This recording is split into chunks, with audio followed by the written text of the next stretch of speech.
is, but this is quick sticks. You put it straight in your mouth. So I was doing that with the other one anyway. You're not supposed to, but that's okay. It still works. It's kind of like masturbating on a plane. Exactly. Yeah, You might say. You're not supposed to. It's not against the law. But Well, it's not like that at all, actually. No. One's illegal. No. The other is quite legal. Oh, okay. Cool. Yeah.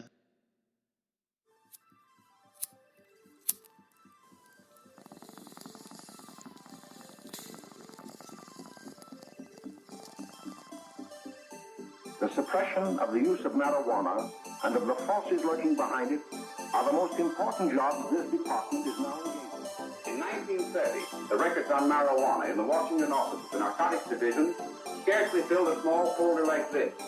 Today, they fill cabinets. Welcome, ladies and gentlemen, Coloradians, and everyone that's smart enough to listen from the outside. One of the most amazing plants we've ever discovered. The pot party, the trippers, the grasshoppers, the hip ones, all gathered in secrecy and flying high as a kite. Holy crap, we're back. If you don't know who this is, it's me, Kip.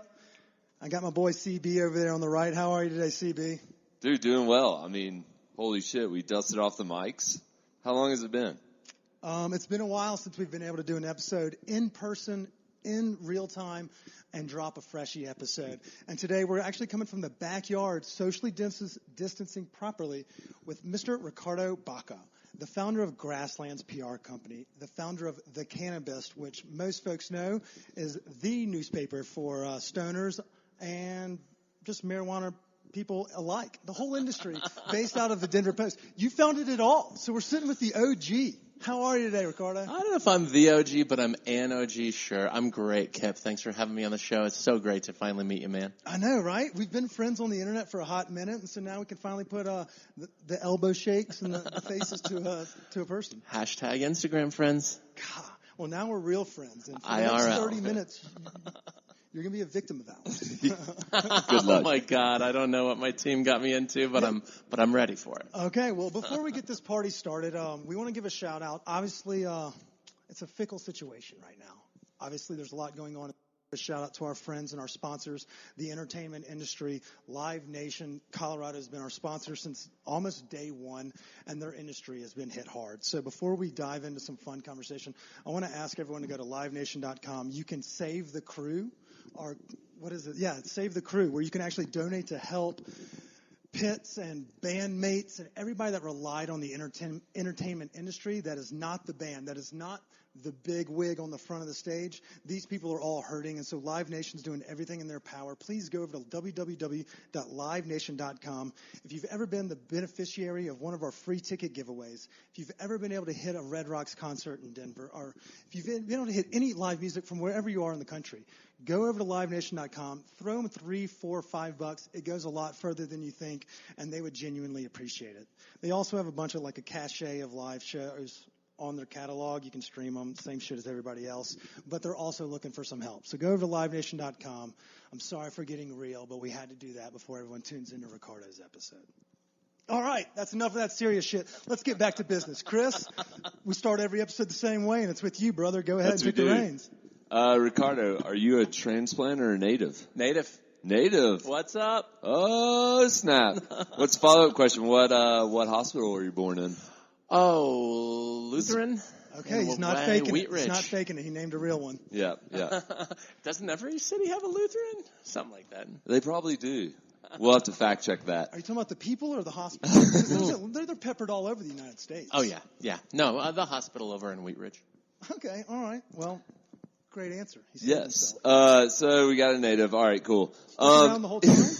Never snuck out? Nah, after college, I did move down to South Texas for a newspaper job. I worked for the Corpus Christi Caller-Times, which is a great newspaper down on the Gulf Coast.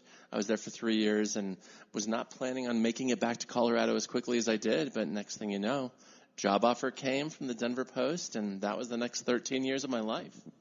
All right, so if I do the math, let's just dial it back for a second. You're a little bit older than us, but I also watched the show with Robert Durst on HBO. He was down in that Corpus Christi, Galveston area. Galveston.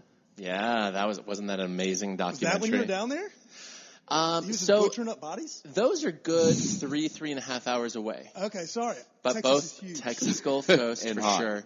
And I don't know if I was there during the same time. I was there probably 99 to 2002. Okay. I'm a little bit got older out than of you, there. Kip. A little bit older than you, CB. I don't know about that. Y'all may be closer to the same age. I'm only 28. That's a lie, but we're not going to worry about that. All right, so wait, time out. We kind of skipped by this.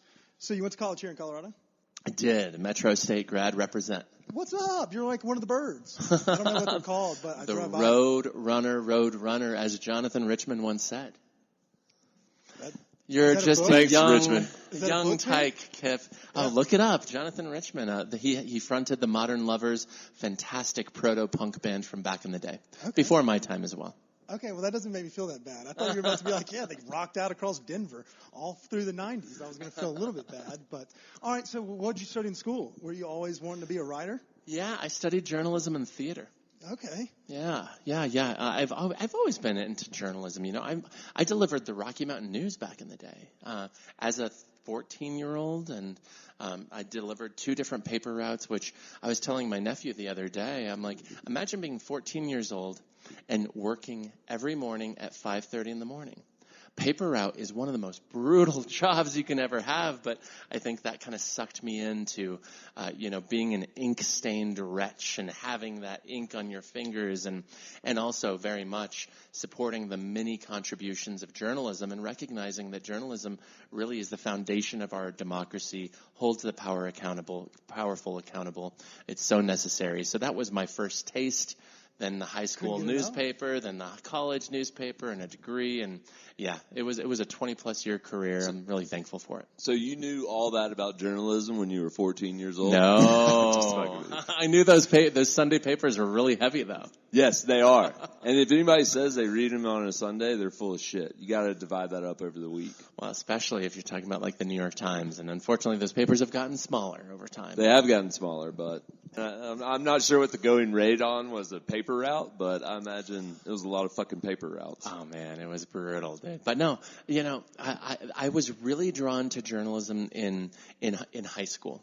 I was a sports columnist. I was a sports editor, and I also didn't really like sports, so that was mildly interesting.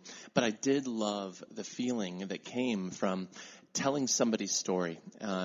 When somebody shares their story with you, you guys know this. You host a podcast, and when somebody shares their story with you, they're putting a lot of trust in you, and I really loved that position, and I took that job very seriously to share those stories as accurately and authentically as I possibly could. Okay, that was a really proper and strong answer. I like that. So I'm going to go a totally different route. Did you fall in love with weed at the same time? Like, how did you pin these?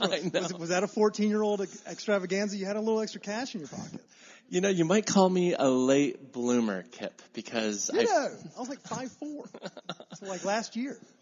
I've never smoked anything all that successfully in my entire life. I've never been interested in it. Were you just were you just bad at smoking? Like, I don't. My lungs Put it in your lips have and suck no interest in it. I got you. I think we're talking about smoking weed. Keep this conversation. No, it was just funny. Whatever you no, okay. So late bloomer. I know. Not happy. Yeah, so weed, I always just thought it wasn't my jam until a friend had some medical market edibles here in Colorado and introduced me to it, and suddenly, instantly, literally woke up the next day after the first time I tried an edible from the regulated market where I could actually know how many milligrams of activated THC were in there. And I woke up the next day and I looked at my wife and I was like, I think I like that a lot better than alcohol. And sure enough, ever since. Really? So now it's 1A is it still edibles, or have we dabbled in other? Yeah, a little Evo as well. I do love vaporizing, but yeah, I prefer edibles. I like that high. I like the length of it. I like to ride it. I like to play with a little bit more than you normally take. But yeah, no. Yeah, I also dabble in playing with a little more than you normally take, and sometimes it can backfire. Very true. Like, you can pass out at 6 o'clock on a weekday Tuesday afternoon. Yeah. And not wake up until, like, the next day sometime. And you know what? Like reverse fetus on, like, her chair. He's like, they work. They work. You pop, like, 50 to 100 milligrams, and you're going to be done. But You're let's not braver go than there. I. I don't do that much.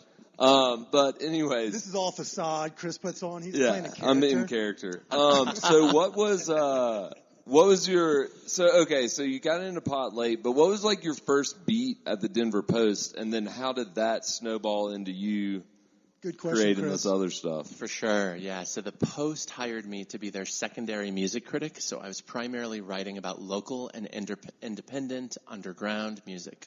Lots of hip-hop, indie rock. I started a music festival called the UMS. You might be familiar with it. The Underground July. Music Series. Yeah, Is that what it's exactly. called? Underground Music Showcase? Or? Showcase, That's it. That's it. That is that goes along on Broadway, right? Exactly. Yeah, Every July. yeah. Yeah, so You me and a started friend that? started that. Yeah, like That wasn't 19... on your Wikipedia page. Oh, thanks for bringing that up. It's a sore spot. Your Wikipedia page? Yeah, we tried editing You it brought that up. so it was more authentic and more accurate. But no, yeah. Oh, you meant you're your right. Wikipedia page. It's Yeah, not accurate? true. No, it's difficult to edit that. The moderators are very difficult. We've tried that before, but yeah, I did start the UMS, and that was the first gig. And later on, I was promoted to be the main music critic at the Post. A lot of fun. Talked to a lot of interesting people. Saw a lot of music. Would you go to like Red Rocks and stuff like that? As Oh part yeah, of that? everything Okay. from. You're kind of a hero. Ah, You're dude. doing what we are trying to do. You're like, I got free tickets to fucking everything. Well, there's a reason we were brought together. Yeah, we're best friends now. Music, Yeah, you are, too. cannabis, absolutely. I know. Wine. I mean, we are best friends. These are my three. Wait a minute, did we just become best friends? Well, we were internet best friends before this, but yeah, we did. You want to do karate in the garage? Yeah, of course. I apologize. I always derail conversations. But I'm fascinated by this because I was pulling up your Wikipedia page and I noticed that you have a movie about you, but it doesn't say anything about the fact that you're just some musical wizard as well. Yeah, well, musical wizard is overstating it a bit, but yeah, I mean, you know, the music festival, I'm really proud of it.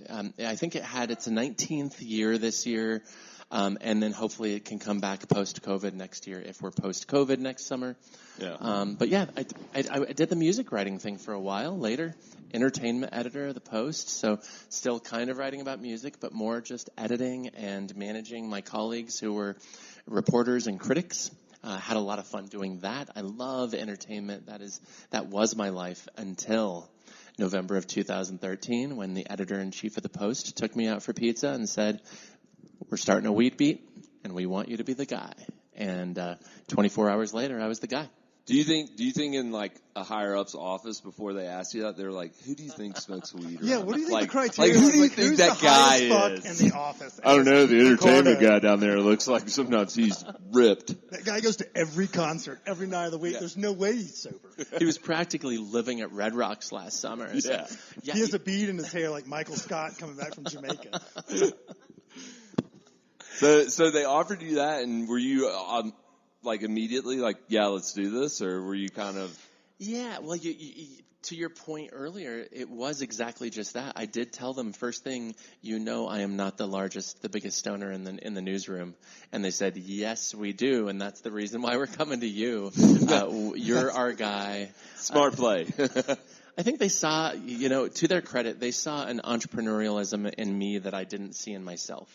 I could start a music festival, I could start a music blog, Reverb, and I could do these things within the construct of the newspaper, but I didn't think I had it in me to do what I did next. And ultimately, with their help, we created the Cannabist, developed it into kind of a powerhouse news source, both with breaking news, investigative reporting, features, recipes for infused, how-tos, videos, and all of these things. And less than a year in, suddenly we're beating hightimes.com with digital unique traffic visits as well as Weed Maps, their news site. So it was such a thrill. Plus, it was such a gift because I didn't know anything about cannabis before that, and this was brand new to me.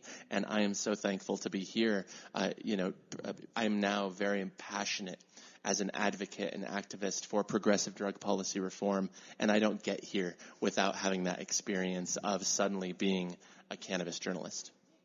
Wait, so if I'm doing my math right, which there's a good chance I'm not, shout out to our friends at Sugar High Edibles. I ate some of those before this episode. Nice. Yeah, see that seamless plug? I do them all the time. Were you doing the weed reviewing without actually doing the weed? So,